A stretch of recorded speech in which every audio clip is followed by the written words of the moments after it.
This is Rating Descending. where we watch IMDb's Worst 250 so you don't have to. My name is Abigail Ward. And I'm Michelle St. Clair. And tonight we watched Inspector Gadget. A security guard's dreams come true when he is selected to be transformed into a cybernetic police officer. Let's watch.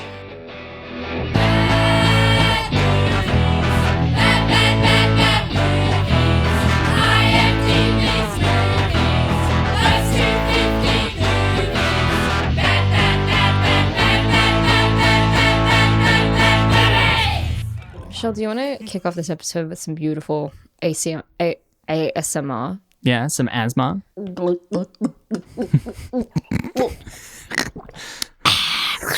Hang on. Boy. Now, Franklin, sparkling water. You never know what's beyond the There better mountain. not actually be fucking sparkling water in there. I'm gonna fucking throttle you. It's not. It's You it's can't. just tap water. That's thank God, because I'm not allowed fizzy drinks anymore.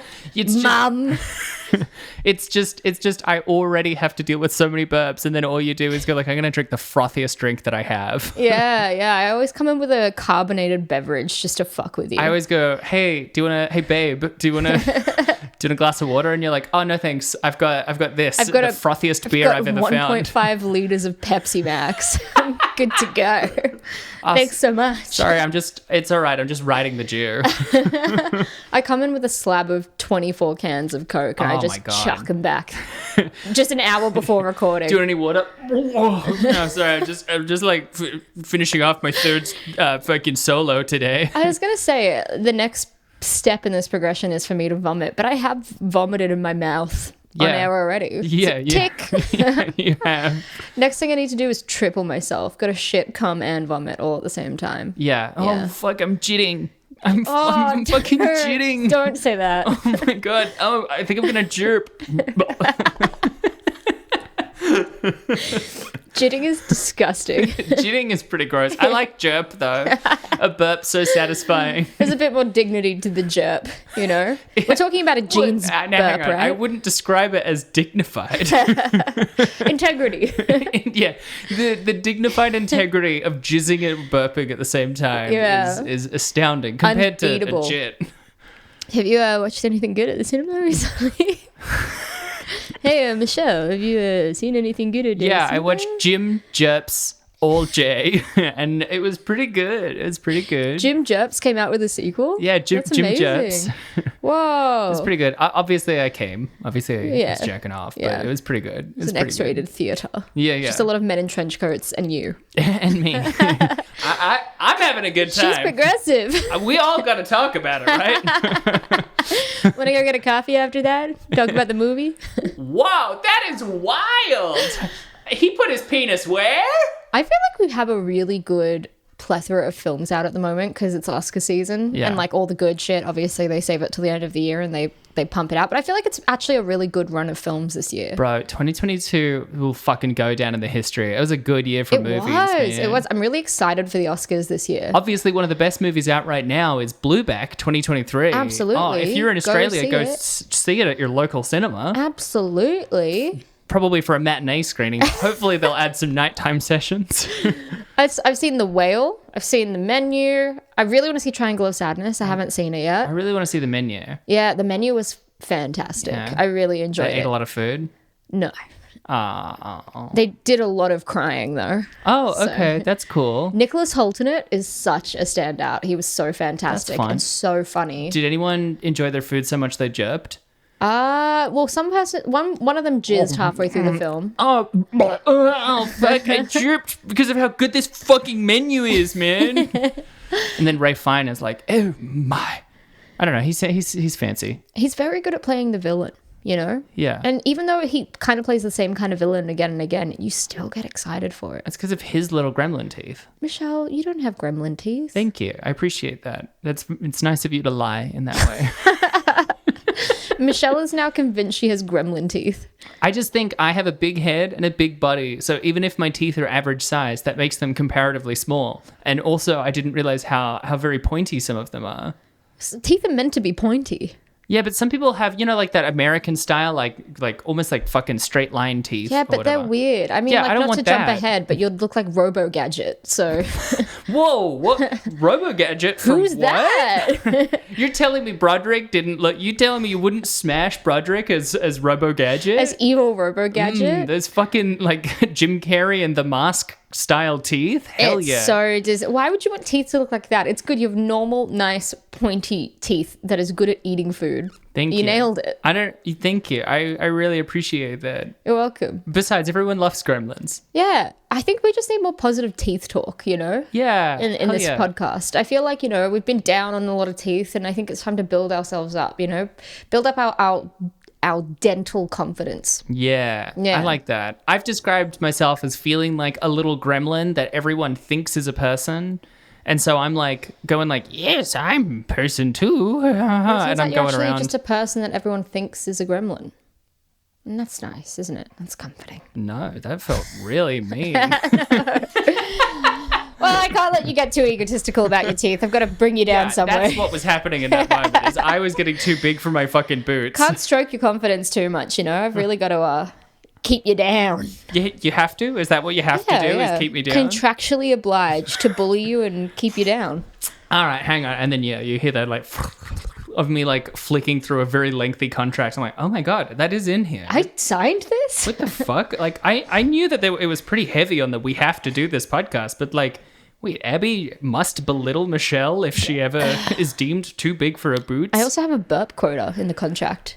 Oh my god. Yeah, I've got to complete 62 burps annually, and that's more than weekly. Like, that's more than once weekly. Yeah, that is. Yeah. Yeah, that's crazy. So what do you think I'm here doing? Just fucking now spiders? I get it. Burp more. Thank you. Fucking spiders. You think I'm fucking now spiders I'm over covered here? in fucking nut. No, I've chirped. I'm fucking covered in spider nut and I'm gonna chirp. Spider nut. This character who is just like constantly jizzing that we introduced in the talk episode is now my favorite. I'm nutting. Oh, I'm nutting. I'm covered in nut in my leathers. I nut everywhere. Fuck, I'm nutting on these spiders, bro. I can't help myself. If you're burping and nutting, are you nerping? Well, or are no, you... you're still jerping. You're jerping up some nut. Come on, Sorry, Abby. Get sorry. your shit together. You're gonna jerp up some nut. Jerping up nut 2023. Give me some skin. Yeah. Sister. Yeah, my New Year's resolution is to jerp up some nut whenever I can. Speaking of jerping and nutting and jizzing everywhere, Come on, do it. I really took the wind out of my own sails. Do it, coward. Say it. Speaking of nut, This week we watched Inspector Gadget. speaking of nut, we watched Inspector Gadget. And I know Michelle's salty because this was like one of her favorite films. As a and kid. I got As a kid. As a kid. child. As a child. And I got it. Yeah, I know. I'm so sorry. It is the nature of this podcast that we do not choose which movies we do. It is. And I feel like extra pressure to do this one right because it's your favorite film. Was your favorite film as a kid. Well, I mean, we've been talking about jerping up nut. I think, I don't know. I don't think there's much to live up to. We've already shot ourselves in the foot. Yeah. Good for us.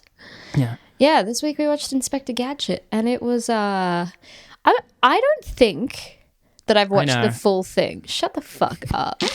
I don't think I've watched the full thing ever. Really? I think I've only watched the final sequence on the bridge.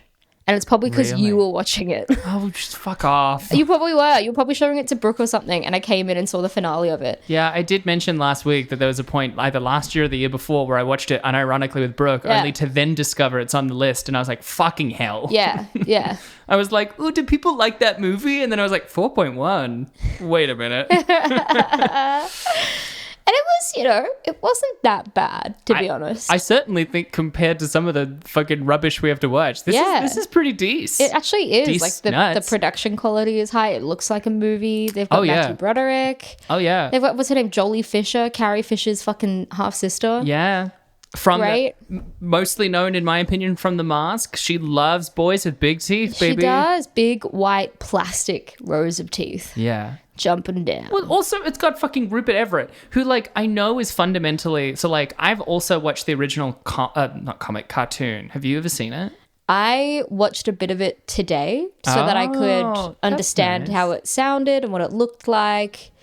And it's cool. It came out, between 83 and 86? Yeah. Yeah. It's fun. I had seen a bunch of it, so I know like the ways that it differs and stuff. And obviously like, because the big thing with Dr. Claw is that like he doesn't have a backstory and you never like see his face and all that. Yeah, and It's then like, this movie is just like, he's a whole person. Yeah, With a face and a backstory. but if you get Rupert Everett, you're like, we're not hiding him away. He's the fucking highlight of the movie. He was the best fantastic. part, easily. He's super fun, yeah. But I know that people were disappointed by the fact that Claw got revealed.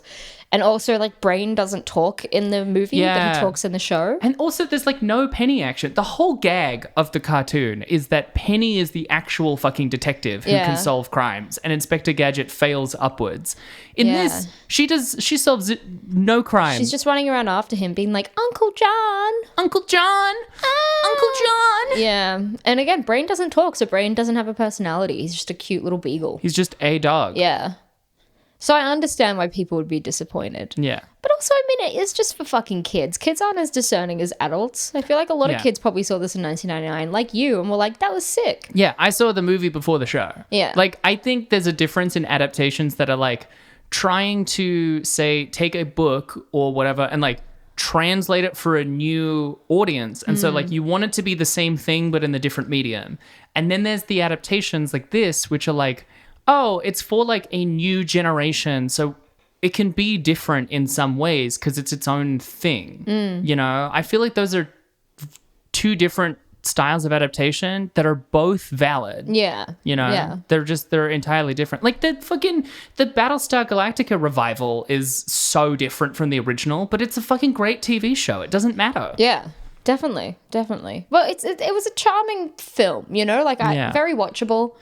Under 90 minutes. Yeah. It's 80. So it's a smooth 82. It's also like that editing is tight. It's too tight. It's so intense. Yeah, yeah. And I what I also liked is that like I think Matthew Broderick is a good leading actor. I think obviously he's very charismatic, and Ferris Bueller's, and he made that joke about how he started his career playing like the ultimate young hot bad boy, and then he spent the rest of his career playing like stuffy middle-aged men. Yeah. Which is true, but he is like still very charismatic as a leading man. Yeah. I think like I can't wait to expand on it later when we get to it. But honestly, I think Broderick feels like he's mumbling through his like Inspector Gadget John Brown scenes, but he's clearly having so much fucking fun as Yeah. Robo Gadget. Yeah, he's yeah, having yeah. the time of his fucking He's life. acting his heart out as Yeah. Robo Gadget. I actually almost wish that Robo Gadget was the real Gadget because he's fun to watch. Yeah. He does a lot of like camp movements and Oh yeah. A lot of good movements. A lot of good movements. It kind of it makes a compelling case that they're like, wow, we're really underutilizing Matthew Broderick in insane Jim Carrey-esque roles. And the reason I know that you love Inspector Gadget, Michelle, is that The Gadgets? infamously years ago, I wanted to like figure out what to get you for a present. I asked, like, I wanted a rough list of things that you liked, and in your list was like George Clooney, colors, gadgets, Cool gadgets. cool gadgets. Yeah. I do like colors. I really Colours. I do like colors. George Clooney, I think you said chicken. Chicken, yeah. Obviously, as a vegetarian, I'm now off the chicken generally, but at the time, big fan of chicken. Plant-based chicken. Yeah, plant-based chicken. Ooh, hell yeah. Yeah. So I know that you have a penchant for cool gadgets. I do love some cool So gadgets. is that why you loved the film as a kid? Was it just all the cool gadgets coming out? The last thing I would describe any of these gadgets as is cool. And yet you've watched this film so many times. Yeah. Well, because it's a bop. It's not a song. It fucks. It jerks, It man. slaps, it jerks. This movie fucking jerks, man. Yeah, come on. Tell me about it. It fucking jerks. Ow. No, but it's a good film. Do you want some little key details Ooh, I love before I go into the I overview? love that. Please. That's all I'm here for. This film was directed by David Kellogg. Wow. Didn't have a wiki page. Oh, right. It's one of those. And written by Kerry Ehrin and Zach Penn from a story by Kerry Ehrin and Dana Olson. or Dana Olsen. Oh, okay. Loosely based on the 1980s animation television series, the film stars Matthew Broderick, as we know. Yeah. We've got Rupert Everett as Dr. Claw, Michelle Trachtenberg Yeah. as Penny, who I love because she was in Eurotrip. Eurotrip! And Woo, woo, woo, woo! she was in fucking Buffy as well, man. Yeah, but she was, she's great she in was Buffy. also in Eurotrip. She's better in Buffy. She's better in Eurotrip. She plays a twin that drunkenly makes out with her own twin. It's horrible. She's worse in Black Christmas because Oh, now she's a rating yeah. descending all-star. Oh, yeah. And as I said, Jolie Fisher as Brenda Bradford. Which, by the way, Brenda Bradford, great name. Yeah. Great name for a thing like this. We love it. The film had a worldwide gross of $134 million against a $90 million budget. Oh. That being said, the studio claims that it lost $30 million on this project all up. So it didn't do well. No, it didn't. $90 million is a huge budget, Yeah. to be fair. It's way bigger than I thought for this. Yeah. This does not look like a $90 million movie. Doesn't, does it? But also the other all-stars in this movie, because D.L. Hewley, who played the car, he voiced AI. the Robo Gadget Mobile. Yep. He was in Soul Plane. Oh, my Yeah. God. Okay. He was in Soul Plane. And of course, Andy Dick was Andy also Dick. in Zoolander 2 and The Comebacks. God, this is his third film. This is his third film. I looked up Andy Dick this morning, and he is a fucking horrible man. He's yeah. He he's obviously got like drug and alcohol issues, but he has such a record of sexually assaulting people and groping Yeah. people and flashing himself. It's just, there's something really wrong with him. And he even went like, it's just my sense of humor. It's how I'm funny. And I feel like the world is telling him, find another way to be funny. Yeah. It's not funny. It's like distressing. There was a point where it seemed like he was getting his act together, and then it was like everyone was like tenuously like, okay, and then completely spiked it. Yeah. Even like 2 weeks ago, he's been like, there's another charge that's been laid against him. There's no coming back. No. Here's the overview.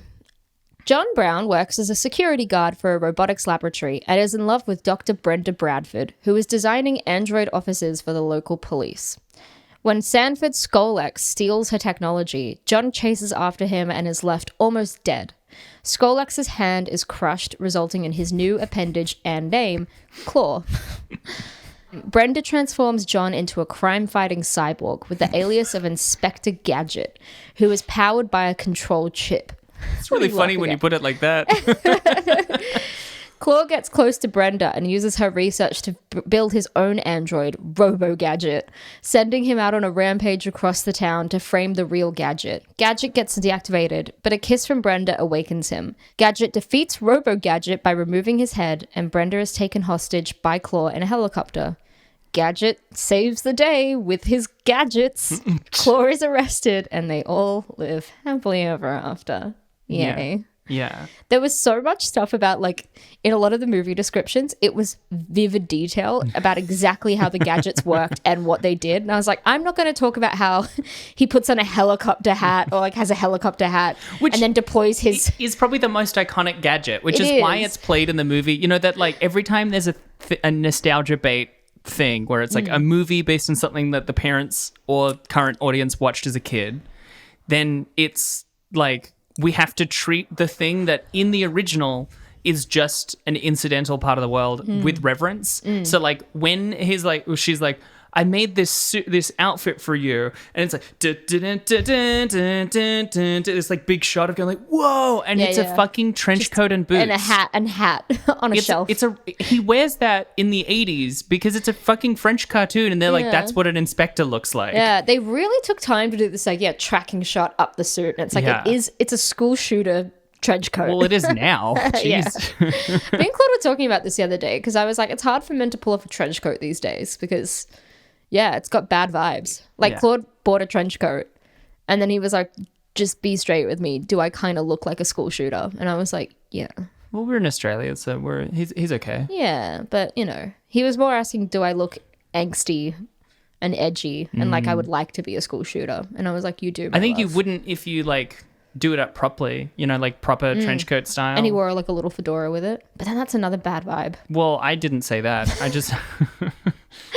Am I jumping the gun? Yeah, I'm just thinking of like men I've seen both in movies and real life who are in their like 60s who are like wearing it because it would have been like stylish and like formal, and then now it's like that's sort of like seen as in some ways like a young person's fashion item, but it looks good. I feel like long coats look fantastic. I Yeah. was watching that John Woo film, A Better Tomorrow, and all of the male characters wear these beautiful woolen black coats over their suits, and they look so fucking stylish. And I was saying to Claude, I was like, oh my God, I want that exact outfit. And he was like, I do too. But again, I feel like there is, as a man these days, I feel like I would look like a school shooter in an outfit like that. Anyway, it's hard being Claude. We all know this. Yeah. Very difficult life for him. Well, actually, speaking of Claude, or Claw, rather, because I have literally two things in my notes that I want to talk about. And one of them is that, because there's the whole intro, which is the most like insanely cut thing. It really gets to the heart of it so instantly. Yeah. And then John Brown explodes, fully fucking explodes. You know, Rupert Everett is fucking giving it, going like, smoking kills, and then throws a cigar at him, which is great. He explodes. A bowling ball flies into the air and then just coincidentally comes through Rupert Everett's sunroof and then just fully crushes his hand. Yeah. Easily the funniest way to try and explain why he has a claw hand is it gets crushed by a bowling ball while he explodes a security guard. Yeah, so what I could find from as you mentioned, in the cartoon is that there is no backstory to explain the claw. And it doesn't seem necessary, you know? Well, because TV didn't need backstories at that point. It was just, you just introduce the state of the world and then continue in that state. Did you watch all of the cartoon? No. I mean, as a kid, so it was just on TV sometimes. There was one or two times where I got sick and my mum would like rent it on DVD. Oh, where it's like a few episodes and stuff. That kind of thing. You know what cartoon was always on when I was a kid and I fucking hated it? What? Batfink. Yeah. Batfink sucked. Yeah. At one time I was like, oh, do I know Batfink? And then you showed me a scene of it and it is easily maybe the worst cartoon I've ever It's seen. terrible. It's genuinely boring. All of the like Hanna-Barbera, like we're clearly saving money by like trimming down on what's moving and like making things take time are like exaggerated. It's like 2 minutes of cartoon stretched for 11. It is. It's incredibly slow. And like if there's like a shot fired, you watch the bullet through the air for like a full 5-minute segment of it like weaving through things. And it's like, just get to the point. It's crazy. But later he then gets given his claw and him being like the most charming, insane billionaire that I've ever seen in cinematic history. Is like, I need a new title. I need some sort of dashing appellation, you know, like a charming title for him. And then Andy Dick comes in with a dashing appellation. What's that? A hillbilly with a tuxedo? That joke is way too fucking smart for this movie. As a kid, I never got it. And as an adult, I was like, that's a good fucking joke. It's not bad. Not bad. A dashing appellation? What is that? A hillbilly with a tuxedo? That's good. That's funny. Laugh, damn it. So good. I'm just saying, they got bits, man. They got bits. I wish I had bits. What? I wish I had bits. What do you mean? Like jokes or physical like genitalia? You have both. That's true. You tell jokes all the time. Thanks. Tell a joke right now. Knock knock. Who's there? Claw. Claw who? Exactly. We don't know. I know it's like kind of an anti-joke, but it really made me laugh. Oh, good. I got bits, bitch. Give me some skin, She got bits. Ow. My calluses. You're so obsessed with making us high five when we're too far away. Yeah, it's an awkward thing to do. I just didn't, this film wasn't bad enough to be on the list. Like, there was nothing that really poked out as, like, ridiculously bad, you know? Like, it's silly, and some of the effects are ridiculous, obviously. I mean, what about the transitions, though? Because that really kind of puts it in a special spot. No, they're camp and fun. It'd be like a scene of him going like, I guess we need to go and find Skolex. And then it'll like be like a half a second cutaway of like a Pez dispenser, but it's a duck going wah, wah, wah, wah, as it like cranes into the camera and then goes and then it just cuts somewhere else. I'm like, holy it's fucking zany, Christ. childlike fun. I didn't question it ever. Nothing at all.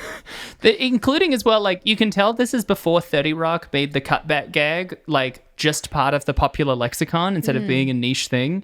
Because 3 different times he has thoughts, and then to explain why it's cutting to the thought, it goes like, boom, and then it, like, makes a, like, physical it's like a thought bubble, like, come out of his head, and then bounce again, and then bounce and take up the whole frame, and then in reverse to go away. But it's good fucking this is why you liked this film as a kid. It was just fucking weird. It's just stimming. It's just too much. It was. So, listeners, Abby has just double checked and found the list of things that I liked at the time. All right. Game of Thrones, The Office, George Clooney, Chicken, Pandas, Phones, Notebooks, Stationery, Art Stuff, Color Coordinated Design, Minimalistic Design. Oh, that's changed. Soft Things. Oh, yeah. Ghouls, Doctor Who, Misfits, Batman. Like, you could tell we were like 18. I've cooled on Batman. Yeah, Muse, Queens of the Stone Oh, Age. hell yeah. Other bands, Radiohead. Other bands. Gangster films, Roman stuff, history stuff, books of science theories, cool gadgets, colors, lollies, sweet things, ice cream, baking, socks, nice clothing, and to top it off, Damon Albarn.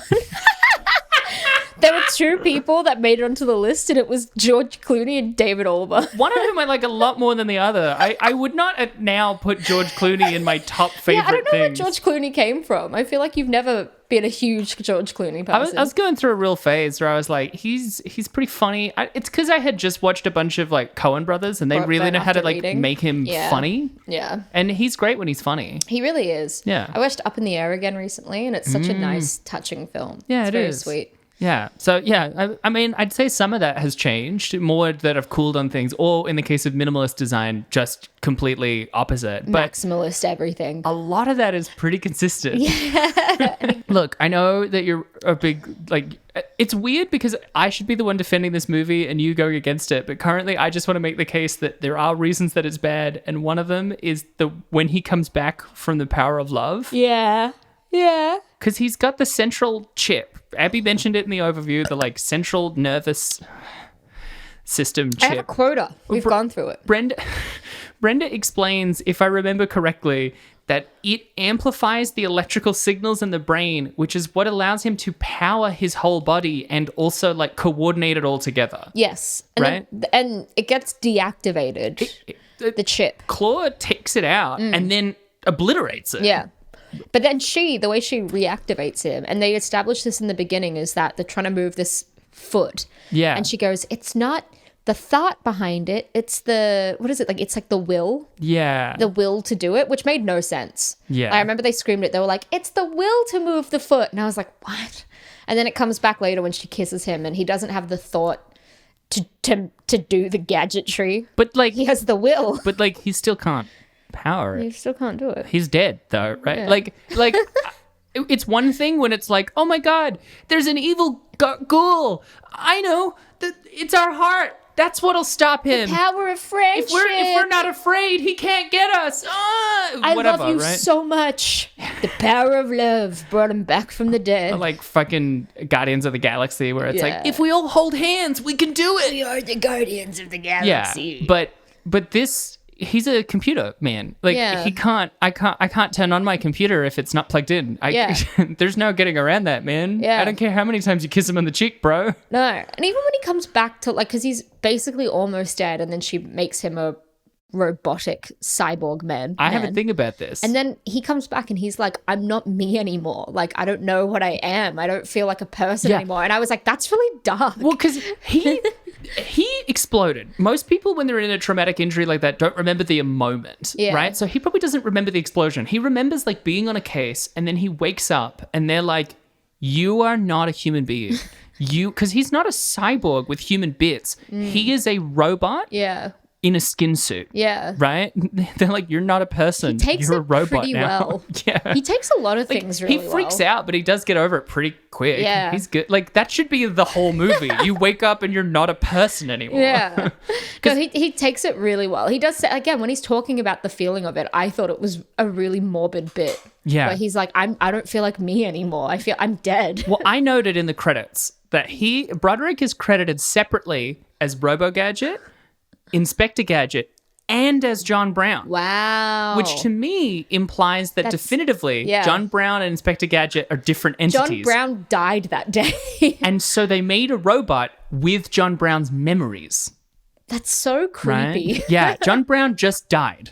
And Inspector did. Gadget is a brand new robot with the memories of this like man in his late 30s. Also, if my uncle or my guardian got Yeah. into an explosion And then I went to go visit them at hospital and they were completely bandaged except their nostrils and mouth. Yeah. And I went to go visit them and saw that. I think I wouldn't take it as well as Penny did in the movie either. She goes kind of like, Uncle John, and then she puts Brain on him and Brain licks him and she's like, oh, whoops. If I saw my guardian looking that way, I would, as a child, burst into tears. Who, by the way, if Uncle John is her guardian, I think her parents might have already died. Yeah. This girl's gone through some trauma. Her parents have died, and now her uncle, not even like married uncle, not her grandparents, maybe only living relative, has exploded. Where are her other relatives? Why is she living with her uncle? They're gone. They're gone. They're gone, Abby. They're gone. Did they ever explain it in the Uncle cartoon? John. But unfortunately, he died. You know what I will say in this film's defense? I'm glad that Brain doesn't talk, because the last thing I want to see again in this list is another fucking CGI talking dog. Well, did you watch any of the credits? Well, yeah, he speaks at the end, right? With the voice of Inspector Gadget / the guy from Get Smart. Yeah, Don Adams. Don Adams. Yeah. Well, that was fun. Thanks for fucking ruining a piece of my trivia, because I haven't got that much. Oh, I'm sorry. I didn't even like. It's well, what I liked is in the credits where it's like Don Adams. Really? Yeah, I didn't think it was that bad. Yeah, no, I mean, I and I know you hate this film. Okay, let's just get it out there. Yeah, no, that's it. Michelle St. Clair, noted Gadget hater. Gadget hater. I'm a Gadget fucking hater. What's your favorite gadget in the film? Oh, What really like floated your boat? What floated my boat? I mean, that's hard because like we haven't even really talked about the Gadgetmobile. Nor have we really gone into Robo Gadget other than that he is fun, right? Yes. And both of those add a lot of extra gadgets to the film in general. My memory of Robo Gadget is him setting like Officer Quimby's office on fire. Chief Quimby's office on fire. He like jumps out of it. A song says it was a wild thing. Yeah. And then while he's like smashing up police cars, also fuck yeah. And then A-cab. And then he pretends to be like Godzilla as well. It's great. He's having a good time. That whole sequence is like one of the better bits of the movie. Matthew Broderick is having a good time. It's probably the first good time he's had since he got in that devastating car accident in the 80s where he killed a family. Yeah. Yeah. The only thing I can say to his credit when people are like, "Did you know he killed a guy?" I'm like, if I have read up on that scenario correctly, Matthew Broderick also thinks he should have gone to jail. Yeah. Oh, he was traumatized by it. It wasn't like he was flippant about the situation, and he didn't do anything on purpose. Yeah. But anyway, my favorite gadget, I don't know, because like the gadget copter is cool in theory, but he's bad at flying it and then it explodes. Yeah. So that's pretty hard to put as a favorite. Yeah. I do think extendo limbs are pretty cool in general. Extendo limbs are fun. I liked the coils because I just thought it would be springs. really... Yeah, I feel like it would be actually genuinely fun to learn how to walk on big bouncy coils. I hate that he calls them coils instead of springs, but I do think that's neat. Although he does also get like rollerblades at a different point. And that's pretty cool. Yeah. Rollerblade But feet. I mean, like, that's not really a gadget. Anyone can get rollerblades. Yeah. I think one of the worst gadgets is when he takes off his ear and then puts it on a statue, and then as he walks away, it still has like a wire tape thing like coming back to his head, which really betrays the like potential subtlety of this Absolutely. gadget. What's the point? Yeah. He can't go that far away from it, and it leads directly to him. I wonder how advanced his gadgets would be now in this era of technology, of Bluetooth, of Wi-Fi. He's just an iPhone, man. I do think one of the cooler gadgets is that the Gadgetmobile can like camouflage and like basically turn invisible. Yeah. I think that's rad. Yeah. That's really cool. Yeah. I think my least favorite gadget is that Robo Gadget as a heart has a tarantula. Because then when it crawls out of his mouth, as young little arachnophobic me, I would cry every time. And then I would still watch the movie again, and then I would cry every time. Hated it. I really did not enjoy the lighter gadget because I could just see him holding a lighter. It's like meant to be his thumb, but also as a continuity error, I can see a lighter in his hand. I never noticed that. It's so funny. It's terrible. Here's a question. You're the one who did the research. Is there any evidence you found for the answer of, is his hat part of his body? Because I know it isn't, because he starts without the hat, but the hat opens at his will. I know the hat isn't storing the gadgets. It's not part of his body because I think as you say, it's he's looking at it after he becomes Yeah. a cyborg. After he wakes up, she shows him the hat and gives it to him. But clearly they manufacture the hat to be part of the gadgetry. Yeah. They install the gadgets into the hat. No, but it can't have the gadgets in that because look, it's obviously a hard sell that he has this many things inside of him. I mean, the bit where he tries to get oil slick out in its toothpaste, the amount of toothpaste that he sprays that first time, I'm like, this is more than the volume of his body. Yeah. But even outside of that, I'm like, at least you're saying the gadgets are inside of him. This is not a thick hat. You cannot tell me there is a light bulb and a hand holding it inside of the hat. It's in his head. I just could not tell you. It's in his head from when he's thinking. There's a reason it was a cartoon, you know? There's meant to be that suspension of belief and disbelief. Isn't there a bit at the end where he gets kissed in a bit that I think is a genuinely cool, like, directorial flourish where, like, the parachute comes out of him and then, like, it's coming down over the fountain as, like, Brenda's, like, wading over to him, and it makes it, like, this really cool orange light over it that I think makes it kind of intimate and romantic. Yeah. Doesn't she kiss him, and then he has, like, little, like, LED love hearts on the band of his hat? I think that's cool. That's sweet. Directorial flourish. Well, like, you know, it's just a cool little extra thing to, like, alter the lighting in that way. That takes actual thought about cinema. It is. You know? Yes. I do really enjoy, like, I did really enjoy the bit where he's holding onto his tie at the top of that roof on the bridge, and then he's like, it's a clip-on, and he disconnects it. I was like, that's fun. I feel like 2000s movies were obsessed with the evilness of clip-ons and how they were false. It's the laziness that comes with them. There's also fucking Robo Brenda, who shows up for like 1.5 scenes before just killing herself. Yeah. For no reason other than to tell Brenda everything. Yeah, that's all okay, Robo Brenda made zero sense to me, and when I was writing the summary, I omitted the bit about Robo Brenda because I could not fathom how to explain it. And that she appears and she's like Brenda but with long redder hair and vividly blue eyes that are like actually sinister. I feel like sometimes I meet people and their eyes are so blue they look evil, you know? Is she a sex robot? Because Gadget, she's got a feather boa, right? Gadget's made as an evil like army minion. Robo Brenda is a ditz. She can't do anything. Yeah. And Skolix was flirting with Brenda the whole movie. Yeah, that's a big thing. Did he make a sex robot in this children's movie? I don't want to know what that robot's full of. Did he?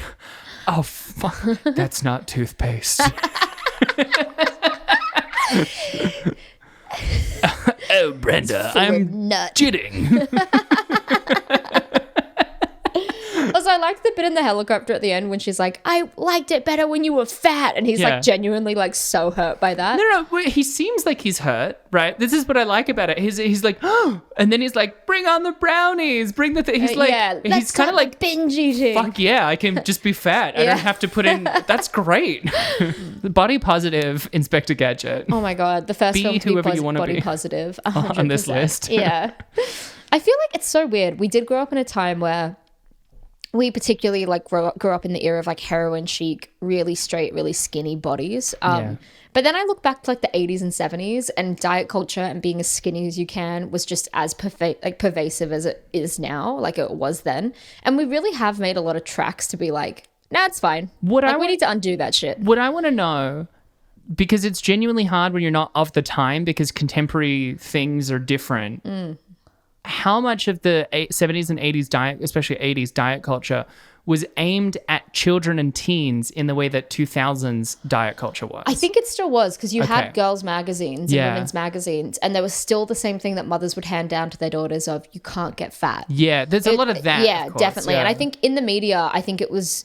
Maybe they weren't bombarded as much as we were, potentially. But I still think that there was... Man. It was so intense. It was so intense. Like, we're fucking reading Dolly and Girlfriend being like, how to get the best summer body in 6 weeks. Gap. Yeah. How can you wear a bikini this summer? Like, how can you get the best hair? Anyway, I didn't mean to go on this rant, but I feel like it's nice knowing that in the last 10 years especially, we've actually made a lot of headway into just trying to deconstruct that shit. I love the TikToks of women making fun of like the almond mum.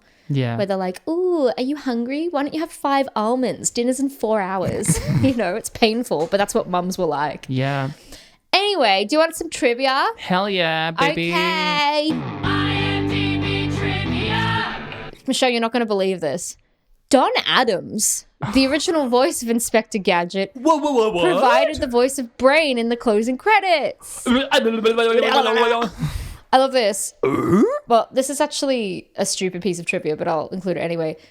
There were 250,000 Skittles in the car.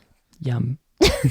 Brendan Fraser was considered for the role of Inspector Gadget. Oh, but he turned it down to being George of the Jungle. And mad respect, because he was great in that. That's hard. That's so hard, because on the one hand, he was great in George of the Jungle, which is a movie that I had a night with my housemate the other week where we were like, let's watch some like childhood Brendan Fraser classics, and we watched George of the Jungle and Dudley Do Right. Like 2 years ago as well, if you remember. Both of those movies have issues with their racial politics for sure. More so Dudley Do Right. That movie has a lot more jokes about Native people and white people playing natives than is comfortable in 2023. But outside of that, it's like he is great in George of the Jungle, but also I think he would have really fucked as Inspector. He would have. Because Broderick playing a dope, he feels like a weenie, right? Yeah. Inspector Gadget is like a confident idiot, which is fun. Matthew Broderick has no...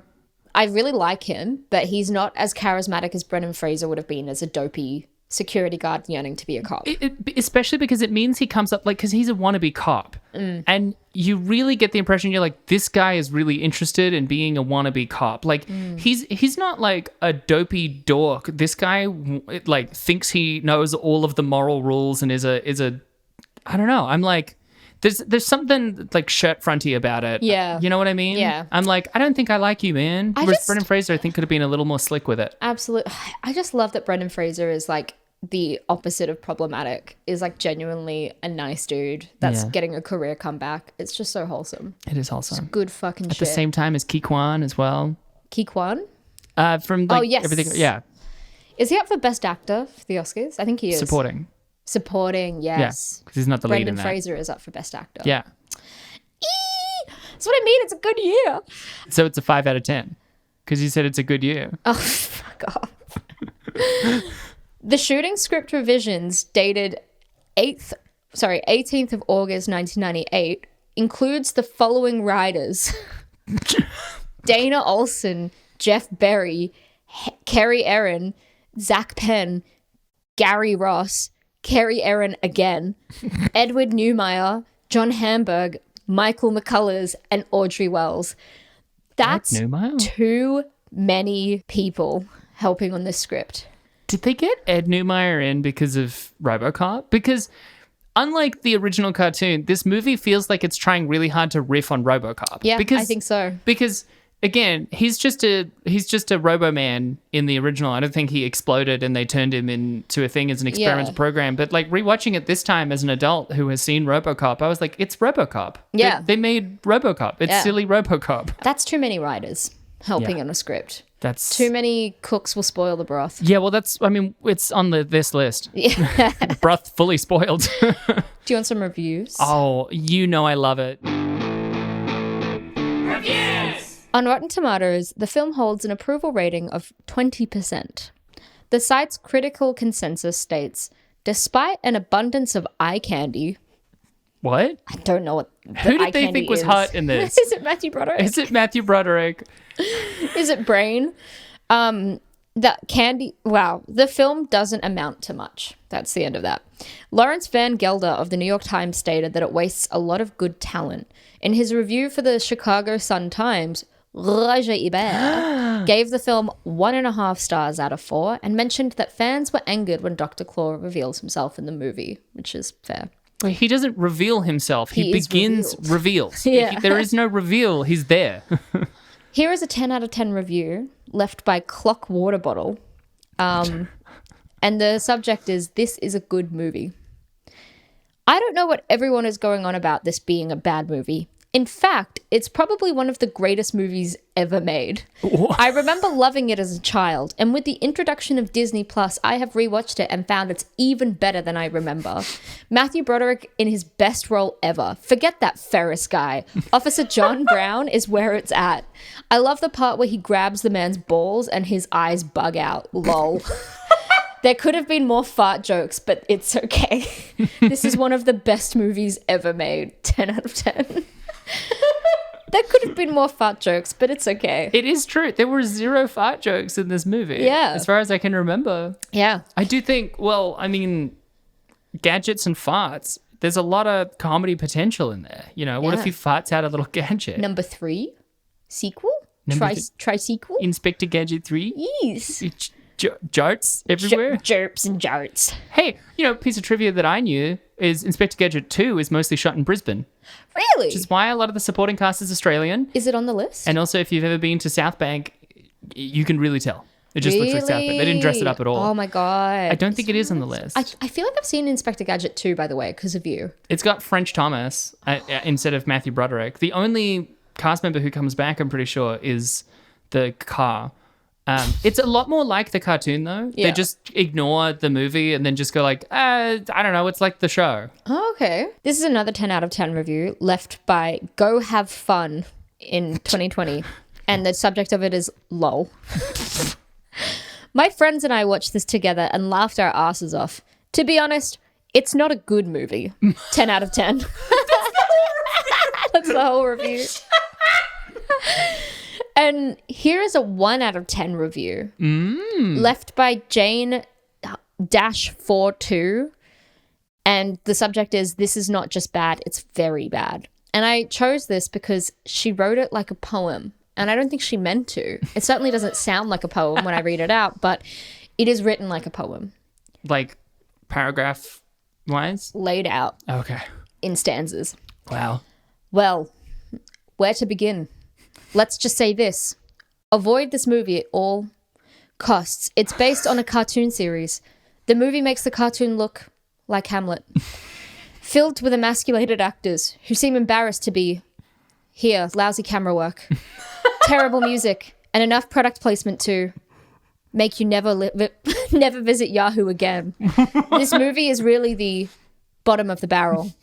To quote the New Yorker, Matthew Broderick and Rupert Everett, mug their way through this picture with the gay abandon of men who have spotted a rare species of paycheck in the distance. They should pay us some of the millions they earned for watching it. Awful. 1 out of 10. That's my new favorite poem. Jane-42 nailing it. Beautiful. Can you Beautiful. unironically send that to me? Snaps for Jane.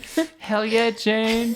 More people should write movie reviews As a slam poem. Oh no.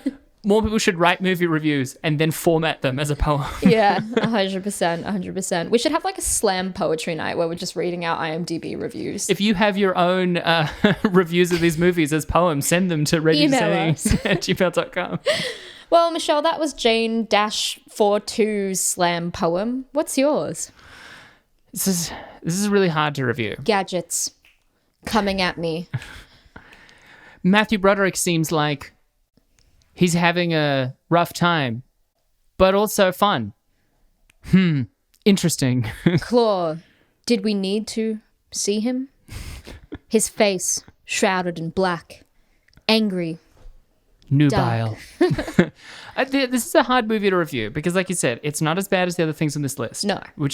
But that's not a good barometer for a good movie. No. Because is this a good movie? No.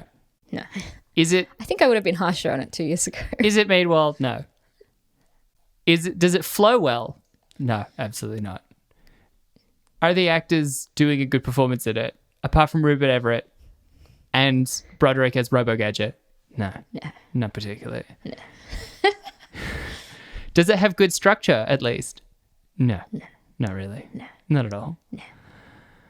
Does it have strong themes? No. Gadgets. Cool. Gadget's cool. Gadgets cool. Is it fun? No. Oh, yes. Kind of. Yeah. Sometimes. A little bit. I wouldn't watch it again. I actually think 4.1's pretty accurate. Yeah. I think they nailed it. You know what?